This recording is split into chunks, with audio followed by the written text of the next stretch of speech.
Hey Point Loma, welcome to Real Students, a show created to highlight the talents of student filmmakers and the stories they bring to life. I'm your host, Greta Wall. Tonight we have a special Real Students dedicated to some of the best short films from the 243 classes. First, we will discuss the film Parallax. I'm joined by the editor, Mackenzie McCullough. Thanks for being here with us. Hi. So I know this film has a dark storyline, so I'm really interested to find out how you guys came up with that storyline. In our 243 class, we watched this one film that was very dark, and we really liked that one the best, my entire group. And we're also, a lot of us in the group, we're a big fan of American Horror Story, and we wanted to do something kind of dark, but not too creepy. We wanted to have a really good story as well, and not just be creepy. So we kind of pulled all of those together and wanted it to be like a thriller, and then we just came up with Parallax. So in the end, what is the story all about? It's a story about a stalker and him finding his next victim and finding out about her life. And I won't give away the twist at the end, but yeah, he follows her all over the place. And basically, it's a story leading up to his kill. And then at the end, it's a big twist, and you didn't really see it coming. So who was a part of your crew, and what were their roles? We had Ross Niederhoff as the director. I was the actor and editor. Ross also acted. And then we had Jenna Hussey and Ricky Zollinger to help out. And we all wrote it together. We all pretty much did everything. So it was just very collaborative. What were some of the challenges that you guys had to overcome while you were filming? Scheduling, definitely, because we all had very, very different schedules, and just trying to figure that out when this is really our first short film. We've never worked together. It was just, you know, we were all really trying to get to know each other at first. And then also our story is very, very detailed, and everything that we put in there was crucial. We couldn't leave anything out, and trying to get that into a small amount of time was really difficult in the editing process. But in the end, it all turned out okay, because I think all the timing-wise, it was right. Yeah. So I know that you picked most of the music that went into the film. So tell me how you went about picking the songs. I would have liked to spend a little bit more time on the music, just because being an aspiring music supervisor, it's really important to me. But really, I mean, we just wanted something kind of dark and eerie, but we didn't have time to get a composer or pick out songs that didn't have lyrics in them. So honestly, for the creepy parts, we just looked at creepy music on YouTube and found those songs, and those worked really, really well. And then the other two songs that we picked were specific for that scene, and I already had one in mind for the ending scene, and then Ross picked the other one for the bathroom scene, which he did a really good job with, because it fit really well. So this film has been selected as one of the best 243 projects. So what do you think sets Parallax apart? There's just a lot of thought that went into it, and we all just worked really well together. We all just had the drive to get it done and to make it one of the best films. That was what we were trying to do, is really set it apart from everyone else. And I mean, we successfully did that, so I'm happy. Yeah. So thanks so much for sharing with us, Mackenzie. Now it's time to see the finished product, Parallax, by Mackenzie McCullough, Ross Niederhoff, Ricky Zollinger, and Jenna Hussey. Roll it.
fast, die young, bad girls do it well. Live fast, die young, bad girls do it well. Live fast, die young, bad girls do it well. Live fast, die young, bad girls do it well. My chain hits my chest when I'm banging on the dashboard. My chain hits my chest when I'm banging on the radio.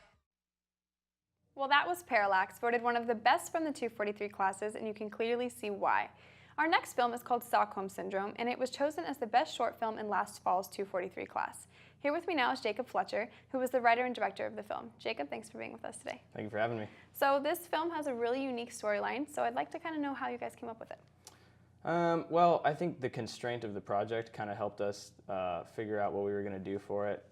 He had told us from the beginning it was going to be no dialogue, very little sound.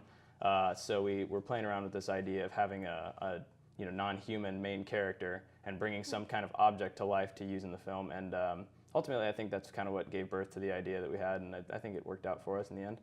So in the end, what is Stockholm Syndrome all about? Stockholm Syndrome at its heart, I think, is a story just about longing and a desire to be with somebody that you maybe once were with and you didn't really realize how valuable they were to you.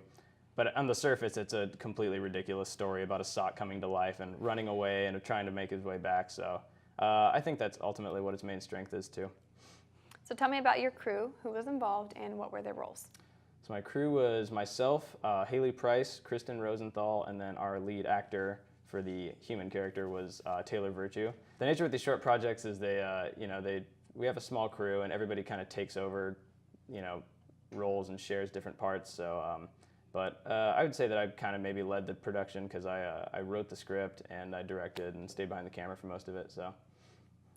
What were some of the problems that you guys encountered while you were filming? Most of our difficulties involved, I think, bringing the sock to life. Kind of having a sock as a main character means you got to be able to move it around without people, being completely obvious. And so there was a lot done in editing and a lot we had to do with camera techniques to kind of make that work. And it was difficult, but it was a fun experience, and it definitely was a new trial for all of us. Do you have any favorite moments or memories that happened while shooting on set with the actors or crew? I think my favorite moment was one shot in particular towards the end. There's a overhead shot from on top of a double-stacked washing machine, and it was pretty difficult to achieve. It ended up with two of us stacked basically on top of each other, and one hand holding the camera out over the edge. And we were dying laughing while we were shooting it, but it ended up looking pretty good. So this film was selected as one of the best 243 projects. So what do you think it is that makes Stockholm Syndrome unique and sets it apart from other films?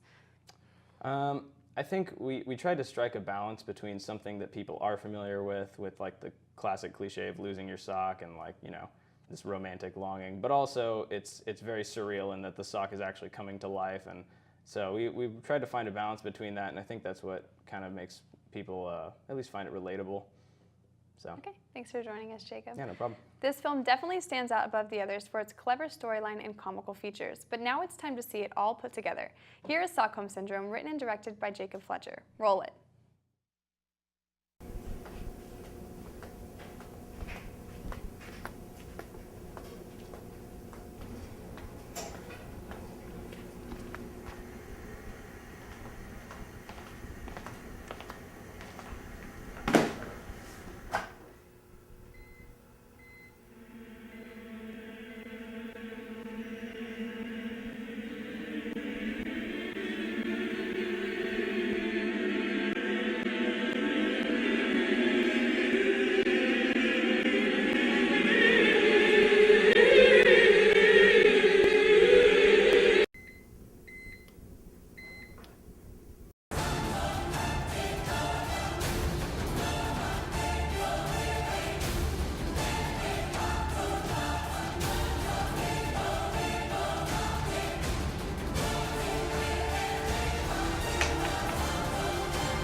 Making believe that you're in my arms, though I know you're so far away. Making believe I'm talking to you. Wish you could hear what I say.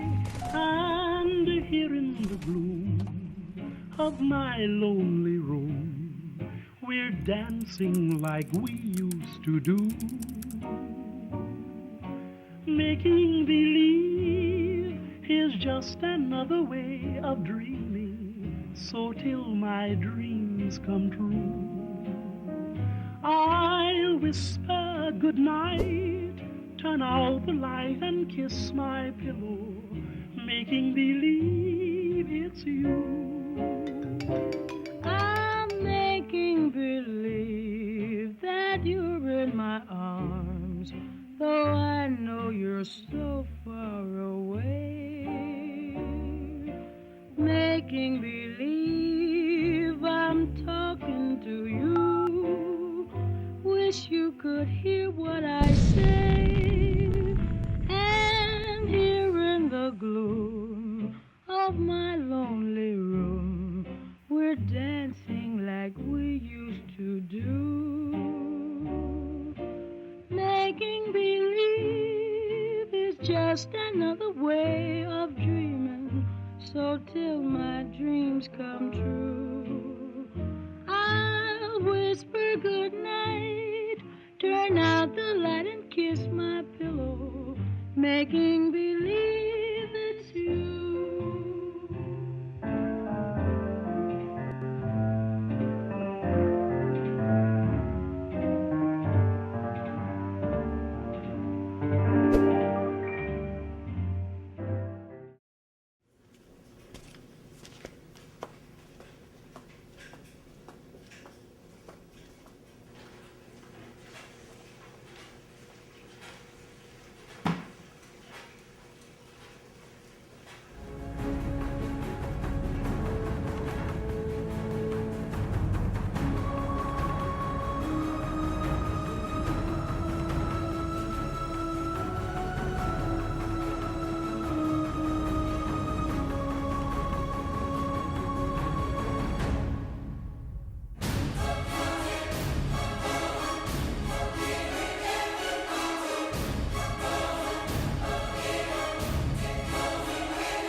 Turn out the light and kiss my pillow, making believe it's you.